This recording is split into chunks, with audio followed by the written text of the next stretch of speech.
Hey, Earn It Club.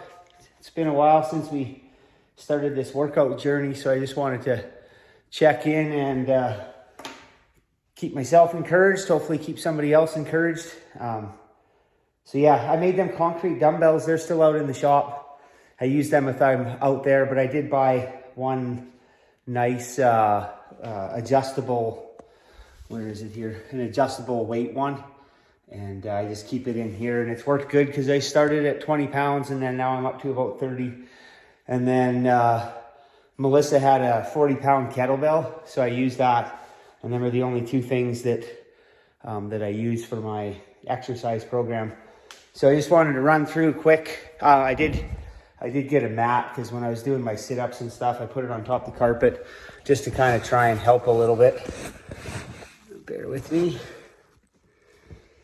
So basically what I do is I start, like I said, I'm doing, instead of 5 sets of workout routine, I'm doing 4. And so it's 4 15s. The only thing I do outside of 15 is the one stretch, and that's the sideways, a big lean stretch, and it catches my whole side here. And then it catches my shoulder, which is important because remember, my 2 primary goals are my lower back and my shoulder. And I'm feeling great, so I want to keep that kind of rhythm up where I'm working my upper body to get strength back in my shoulders so I can sleep at night.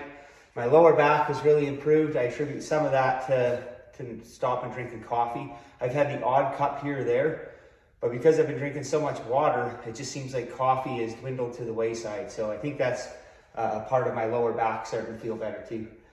So instead of doing 15 of these stretches, I do 9 each way for a total of 18. And then I go into just hand touches or whatever. And like I said, when I started, I could barely touch my fingers to the ground.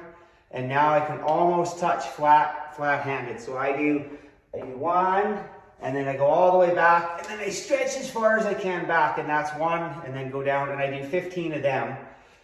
And so because I do 4 sets in the course of a morning, it takes me 1 hour to do the session. And then by the time I'm done the session, I can touch flat-handed. And then especially at the end of the day, I'm even feeling more limber than I am in the morning. So I do that, then I drop down and I do 15 leg lifts. So I just lay on my back and then 15 leg lifts in a row. And then I stay laying down and then I do 15 curl-ups, crunches, and then I roll over and I do 15 push-ups in a row. And 15 push-ups for me, because I was doing 10 in a row all the time, 15 is a stretch for my body where it's at right now. So sometimes in the morning, if my shoulders are feeling sore, or at the end of the 1 hour session, because that'll be 60 push-ups, if I have to stop and do a dead man push-up where I lay on the ground and I take a breather for 5-10 seconds to just lay there, and then I do the last 5, I'll do that. It might be a little bit of a cheat, but it's what keeps me going so that I can still do the full kind of 60 push-ups that I want to get done in the morning. And then I try to do it again at night too, so if there's time. And then after I do the push-ups, I grab the kettlebell, and so 40 pounds, and then I go right into 15 squats. And 15 squats with a 40-pound kettlebell, for me, that's max. I'm doing everything I can. Then after that, I grab my dumbbell, and again, I started with 20 pounds, and then a week of that, then I went up to 25 pounds, and 20 pounds was too light for me. 25 was probably perfect. I did want to push it a little bit. I'm trying to be careful so that I don't hurt my shoulder again, especially on this side. But I'm at 30 pounds right now, and so then I do 5 on this side, and then I set it down, and then I grab it with this side, and then that way I'm not trying to cross it over and hurt anything. I'm just setting it down, grab it again, do 5 on this side, and then I set it down again, I grab it, and then I go straight into arm up, and then I do 5 lifts. And then same thing, this one probably puts the most tension on my shoulder, but I almost believe the up one is what's really trying to build that shoulder strength right through here, and that's what I need. Then I switch and I do 5 on the other side, and then I set the dumbbell down, and then all I do is, because I need a break, before my next set of 5. Then I just go down and I do 1, 2, and all I'm trying to do is get a light squat in, a bouncy one. I go down and I'm straight back up. And I try to swing my arms because then it keeps my movement in my shoulders going. And then I grab it again and I do another 5, 5, 5, 5, and then I drop down and then I do 5 squats. And I do that 3 times for a total of 15 in that session. And because I daydream a lot, I'm thinking about what needs to be done in the day. What are the projects when we get going on the farm? I just grab some playing cards, and sometimes I'll be thinking about GPS equipment or something I need to do with the tractor. So when I'm done one set of 5 after I do and then I drop down and do the 5 squats, I'll flip over a playing card. That means that one set of 5 is completely done. And then that way, if I'm daydreaming, I'll be like, oh, where am I at? I'm on the 2nd set. It seems trivial, but for me, I don't know how many times I've got halfway through the 2nd set and I'm like, oh, I'm done. And then I look, no, I got one more set to do. Again, seems silly, but that's what works for me. So that's what I've been doing. And then as soon as I'm done the last set of 5, and then I drop down and I go right back into my stretches. So one session for me one set is 15 minutes.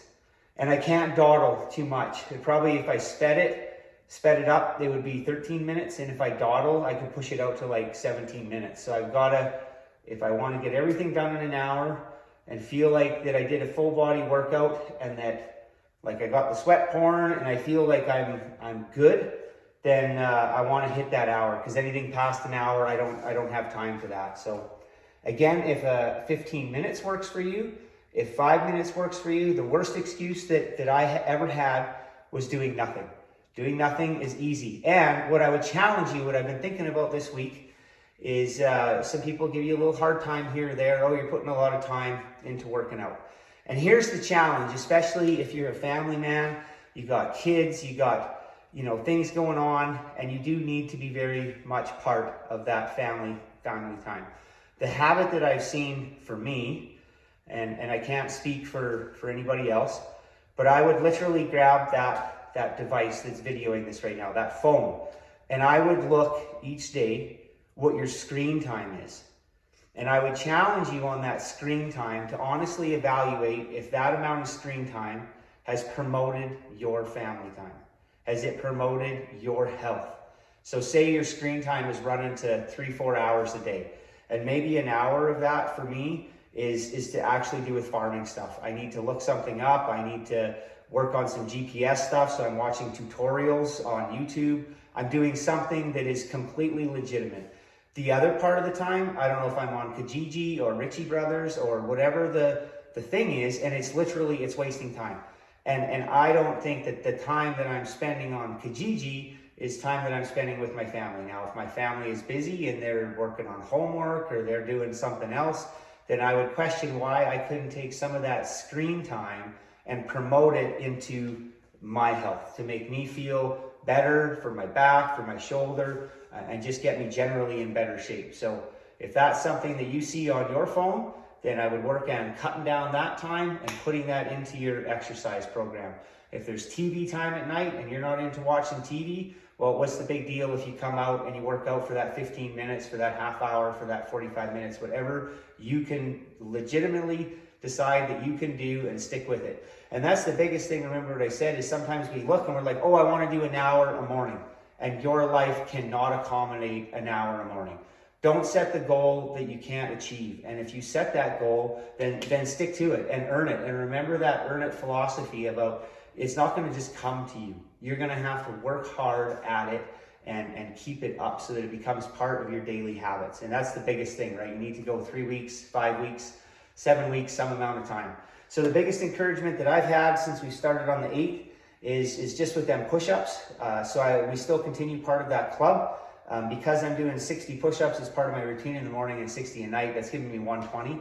I haven't pushed it past that. If I'm in town or I'm busy and I only get one set in, like the 60 in the morning, that's fine. I'll enter my 60 and I'll carry on. The next day I'll try to do 120 again. And then I think the record was like 420 or 460, whatever it was, by another fellow in the club. His name is also Chris. And then I think he ended up hitting 560, some number like that. And then I got winded out when I was grain cleaning the one day, and I managed to hit 600. And so I thought, well, man, that was pretty good. And then I started out this whole other exercise thing just to promote different muscle kind of, workout. And I needed to get that whole body going type of thing. And then all of a sudden the other day, he turned in 825. And so bravo to him. That is quite incredible in a 24-hour day. And so it gives us a challenge, right? And that's part of the Earn It Club, to keep each other going, to keep each other motivated. So just a shout out to all of you guys, and hopefully that shout out is coming back towards me and I can keep going as well. And just want to be an encouragement to everybody. And I think the next goal we're going to shoot one day that I have nothing better to do. I want to just focus on push-ups for one day and see if I can hit 1,000 or some number. But in the meantime, I recognize I need to do all of this so that I can build upper body strength, so that I can get my shoulders back into shape, kind of where they need to be, and I just don't have all that pain. I've been sleeping better at night. All of that stuff has been happening, and so then it's quite easy to make this new routine a habit in my life, because I have went for long enough now that I see the benefits. So I hope as you get going and you're rolling on, that you're working hard enough at it that you can see the benefits and keep it up. All right, have a great day and light it up out there. Take care.